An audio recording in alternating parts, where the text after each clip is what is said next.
What's going on, Vape Nation? Job 131 Vapes is still here, and this is a review on Infinite CLT version 3 dripper. So, like I normally do, or as I've been doing, going to go to the zoomed in view. After that, I'll show you a picture of the build, and then we'll vape it, and I'll tell you what I like and what I don't like. So, please keep watching. Alright, this is a zoomed in view and unboxing for Infinite CLT version 3. You can see this is the box. There's a little hologram thing going on. Infinite electronic cigarette 18 plus, Infinite logo, Infinite atomizer, and CLT V3. This is a stainless steel one. So I'm just going to open this up. Open it up, and let's see what you get. First, you get your keychain screwdriver, which everybody needs, I guess. Next, you have a pouch or a packet with the drip tip, 3 Allen key screws, and like, let's see, what is that? 4 O-rings. Next, you have your glass section wrapped up. I think this is glass, I'm pretty sure. Then you have your drip tip, an Allen key, and then you have your CLT version 3. I'm just going to open this up.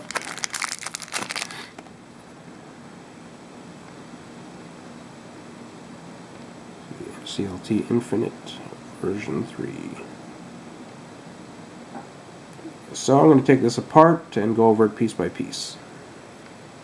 Alright, let's start with one of the drip tips. So we have, looks to be stainless steel. Bore's fairly nice, which starts off big and then goes small, I guess. I mean, it's standard, I guess. And you have your, I guess, drilling or milling for possibly heat dissipation. Over here, a groove, kind of decorative groove piece, I guess. And you have double O-rings right there. Yeah, that's one drip tip. Next, you have, I guess, your glass kind of drip tip, I guess, or decorative drip tip. That seems okay. I don't know what that is. It's a little bit. It's okay. Oh, don't break it. And then you have your black, I guess, wide bore Delrin drip tip.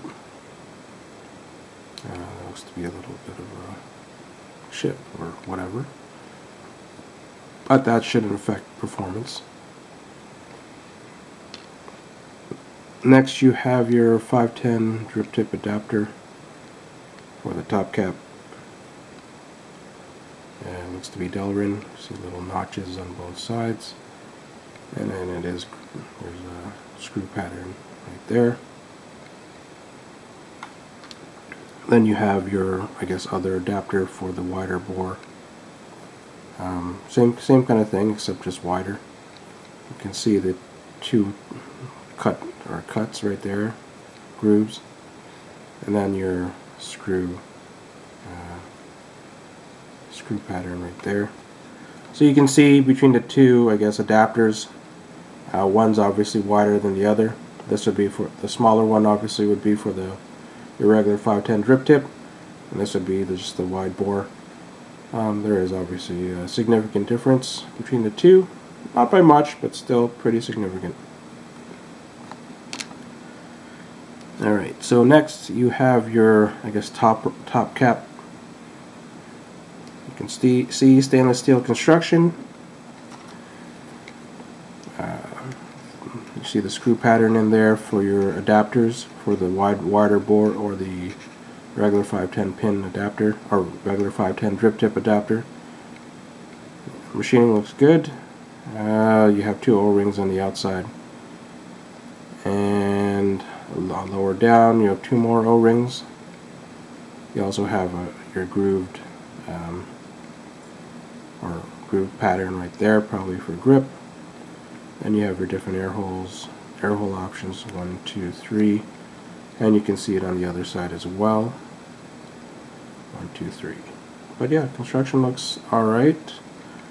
I mean, which is usually the case with Infinite products in my, well, most of the ones I've done or reviewed.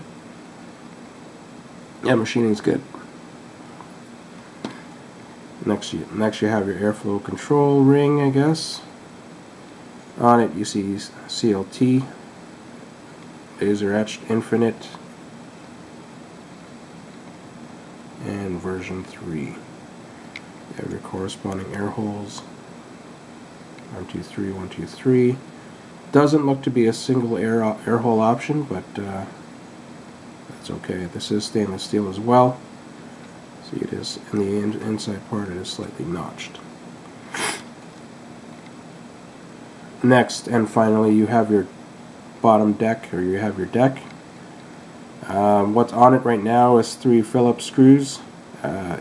Like I showed you earlier, it does come with Allen key screws as well, which I'm probably going to swap out. Deck looks to be not the deepest deck or deepest well, but it looks to be about, I'm going to say, about 2.5 millimeter, roughly. Anyways, moving on. You can see your 3 posts, all right there. Holes look to be fairly big. I believe you could probably fit at least dual 24s in there. Dual 24 gauge coils in there, but holes look to be about even as well. 1, 2, 3. Machining on this post looks a little bit rough, as you can tell. Other ones look okay, and the deck looks to be machined alright as well. No real issues.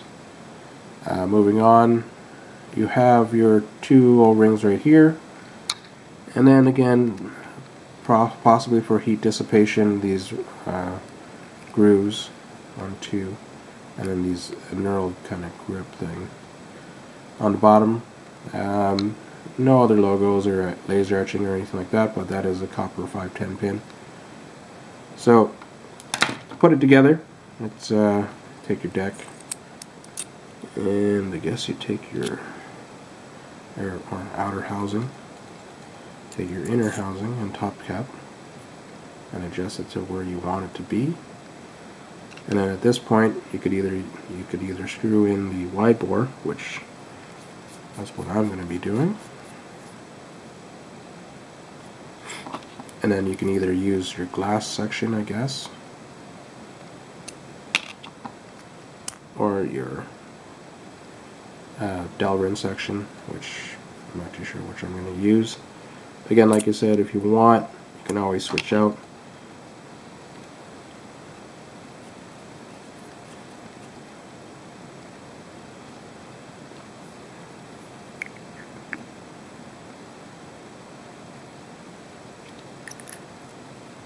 You want to keep that glass on for whatever reason, but yeah, that's pretty much it. Alright, so that is the Infinite CLT version 3 put together. From here we'll go to a shot of the build, so keep watching.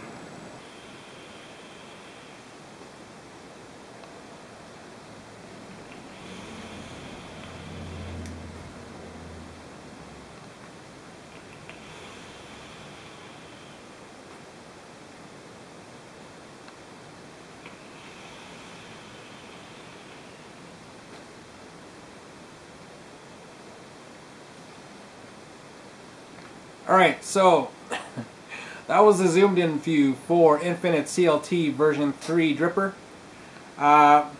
Few things I like about this. Number one, like the fact that it includes multiple drip tips. You get your regular 510 drip tip, you get an adapter, and then you have your big ass drip tip and then that glass piece as well. So that's definitely a plus. Comes with a lot of extras. I mean, you saw from the zoomed in view. I like the airiness of it.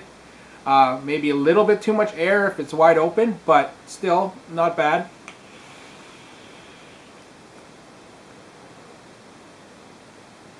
Flavor's decent, but really it's more of a Cloud Chasers dripper. But I mean, if you adjust the airflow and possibly use the 510, I mean the smaller drip tip, flavor is not bad. Wide open, you're going to lose some flavor, obviously, with the airflow is wide open. But a couple negatives I have with this. Number one, build quality. You saw that one of the posts was a little bit rough. Doesn't affect performance though, so I mean it's not that big of a deal. But you just saw that. Another negative that I touched on earlier is that, I mean, obviously when it's wide open, you lose a little bit of flavor as far as airflow. Another thing, you only have dual coil option or dual airflow option. There is no single airflow option on this. Even though you could, you know, minimize it and cut off some vents or holes, but I mean, you know, to have an actual single coil option or single airflow option would be nice. So bottom line is, would I buy this? Well, yeah, I bought it. I picked it up for $40 Canadian from Kamuri101 on whackedoutesig.ca. You can check his Facebook, KamuriVapes.com, or not his Facebook, but you can check his Facebook as well. But check his website, KamuriVapes.com. Yeah, for $40 with all the extras that you get, and the fact that it's on authentic, yeah, it's not bad. I would have liked to see it a little bit cheaper myself, probably in the $35 range. I'd probably be like, yeah, definitely pick it up. This for $40, even though you do get a lot of stuff, I picked it up. I like it. You might like it as well. Because $40 for an authentic dripper is a little bit expensive. I mean, you can pick up like a Mutation version 3 for like $30 or $35. So, I mean, if it was $35, I think definitely pick it up. This $40 is like if you want to try it out and it's something different, definitely check it out because it does come with a lot of extras. So, other than that, this is Job 131 Vape saying, keep your wicks wet and thanks for watching.